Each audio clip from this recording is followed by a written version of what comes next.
Everyone. Office ছুটি থাকায় কোনো কাজ টাজ না থাকায় মনটা কেমন বিষণ্ণ লাগতেছিল। তো দুপুরবেলা বের হয়ে গেলাম একটু হাওয়া বাতাস খেতে। তো কখন চালাতে চালাতে মাওয়া পার হয়ে আপনার মাওয়া সেতু পার হয়ে চলে আসছি ওই পাশে, বলতে পারি না, চালাতে চালাতে দেখি ভাঙা ফরিদপুর চলে আসছি। তো ব্যাক করার সময় মনে হলো যে এই বাইকটা কেনার পরে এখন পর্যন্ত এটা প্রপার টপ টেস্ট করা হয়নি, মানে পারফরমেন্স চেক করা হয়নি। তো ব্যাক করার পথে চালাচ্ছি, তো চিন্তা করলাম আচ্ছা ঠিক আছে, পদ্মা সেতুর উপরে উঠে একটা ট্রায়াল দিব। তো ব্যাক করতেছি, চালাচ্ছি। আমি একটু আপনাদেরকে টপ স্পিড চেকটা দেখানোর আগে একটু বলে নেই, আমার বাইকটা অ্যারাউন্ড 4,500 কিলো চলেছে। প্রপার ব্রেকিং মেনটেন করা হয়েছে। এখন প্রপার ব্রেকিং বলতে আমরা বাংলাদেশে যা বুঝি 40 থেকে 60 চালানো, সেটা না। ব্রেকিং সম্বন্ধে জানতে হলে হচ্ছে কি আমাদের দুইটা চ্যানেল আছে বাংলাদেশে, একটা হচ্ছে এক্সেল ডাইনামিক এবং বাইরের দেশের আপনি Fortnite, ওইটার ভিডিও দেখলেও বুঝবেন। তো ওই অনুযায়ী আর কি আমি ব্রেকিং করেছি এবং আমার মতে আমার ব্রেকিংটা খুবই পারফেক্ট হয়েছে, যে কারণে আমার বাইকের পারফরমেন্স আমি খুব সন্তুষ্ট এবং আমার বাইকের যে অ্যাভারেজ মাইলেজ বলেন, পারফরমেন্স বলেন, সব কিছুতেই আমি বেশ সন্তুষ্ট। তো যে কয়েকটা পয়েন্ট, সেটা হচ্ছে যে প্রথমেই আমার বাইকের স্টক সব কিছু, জাস্ট যে মিররটা দেখছেন, মিররটা ছাড়া 100% এভরিথিং ইজ স্টক। বাইকে কোনো মডিফিকেশন করা হয়নি। বাইকের হচ্ছে গিয়ে ইঞ্জিন অয়েলটা ফ্রেশ, 500 কিলো চলা এখন, যেটা দিয়ে আমি টেস্ট করব। এবং ফুয়েলে কোনো অ্যাডিটিভ ইউজ করা হয় নাই, like octane booster or something clear to make thing ক্লিয়ার্স। তো যা দেখছেন একদম স্টক, ঠিক আছে। আই ডোন্ট থিঙ্ক অন্য অ্যাডিটিভ বা অন্য কিছু ইউজ করলেও যে পারফরমেন্সের খুব একটা উন্নতি হবে, আই ডোন্ট থিঙ্ক সো এরকম কিছু হবে।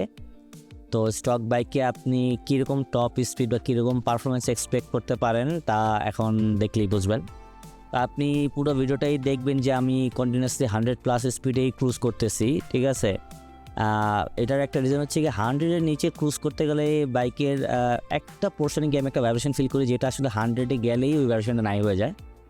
সেটা হচ্ছে 5,500 থেকে 6,000 RPM-এ। তো যদিও ওটা খুব বেশি অ্যানোয়িং না, বাট 100 থেকে 100+-এ ক্রুজ করতে খুবই আরাম লাগে। গাড়িটা একদম পানির মতো চলে, বোঝাই যায় না যে আপনি এত স্পিডে চালাচ্ছেন। যাই হোক, রাস্তাঘাট খুবই ফাঁকা থাকার ফলে স্পিডে চালাইছি। অবশ্যই কেউ স্পিডে চালাবেন না রেগুলার, আপনারা স্পিড লিমিট মেনটেন করে চালাবেন। আই হোপ আমি জাস্ট পারফরমেন্স টেস্টের জন্য এরকম একটু পুশ করেছি। আর আসলে রাস্তাঘাটে স্পিড লিমিট মেনটেন করবেন কিনা সেটা আসলে রাস্তার উপর ডিপেন্ড করবে। তো চলেন আমরা এখন পারফরমেন্স টেস্টটা আপনাদেরকে শো করি।